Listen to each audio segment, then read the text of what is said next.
Hey, what's going on, people? So, I had the opportunity to play an early preview build of South of Midnight. It was just one chapter, chapter 3, and I'm going to give you guys my initial thoughts. This ain't going to be a super long video because the chapter itself wasn't really that long, but I definitely have some takeaways from my experience that I want to share with you guys. Shout out to Compulsion Games and Microsoft for the early access. So, if you don't know, South of Midnight is a third-person action adventure that explores Southern folklore. You play as Hazel, and she's a weaver. From what I understand, as a weaver, she has the ability to mend spirits, wounds, and trauma. This whole chapter I played was about freeing a giant catfish from the grips of a giant man tree. But the story behind the giant man tree was pretty messed up. Long story short, as I progressed through the chapter, I learned that a man named Rhubarb nailed his younger brother Benji into a hollow tree because he was quote unquote different, and he rerouted his life because he was getting bullied. He felt Benji was a burden in his life. It implies that Benji is special needs, which makes the story even crazier. So apparently the tree that he was trapped in took pity on him and he became the tree. I can already tell South of Midnight's gonna be one of those games with a deeper message. I was locked in though. I was thoroughly entertained by its story. Hazel as a character is pretty interesting too, as she has a fiery personality. I think the overall narrative is about finding your mother who was swept up in a hurricane or something like that, but it looks like I gotta wait until release to find all that out. Right away, I was rocking with South of Midnight's art direction.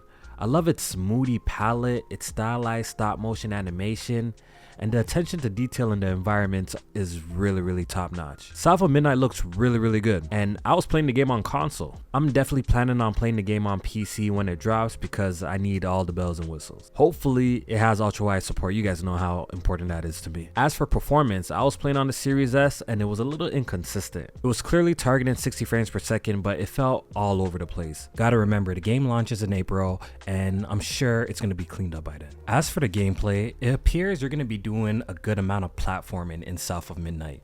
From chain and wall runs to using your weaver powers to create platforms to jump on or solidify them to glide in. Platforming seems to be a core pillar of the game and it felt great to me. Looking forward to seeing how creative Compulsion got with the game's platforming sections. South of Midnight has very light RPG mechanics. Scattered across the world are these collectibles that give you points to upgrade Hazel's abilities.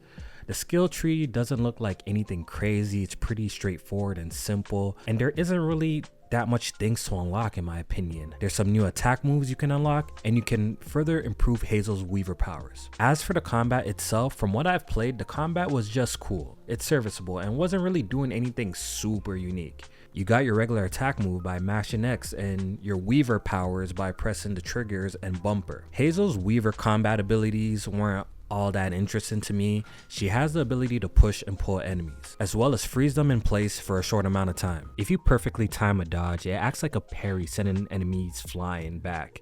And when you defeat an enemy, there's a small window where you can unravel them to gain some health back. I'm really curious to see how the combat evolves as I progress through Hazel's skill tree, learn new abilities, and encounter new enemies. In one instance, I was able to use Hazel's push abilities to send the smaller enemies flying away like a projectile. So who knows, maybe it gets more interesting as you progress through the story. From the trailers I've seen, the boss fights look pretty damn cool too, so I'm definitely interested in playing more. I do love how sinister the enemies look in this game though. Overall, the combat wasn't the highlight for me in this preview.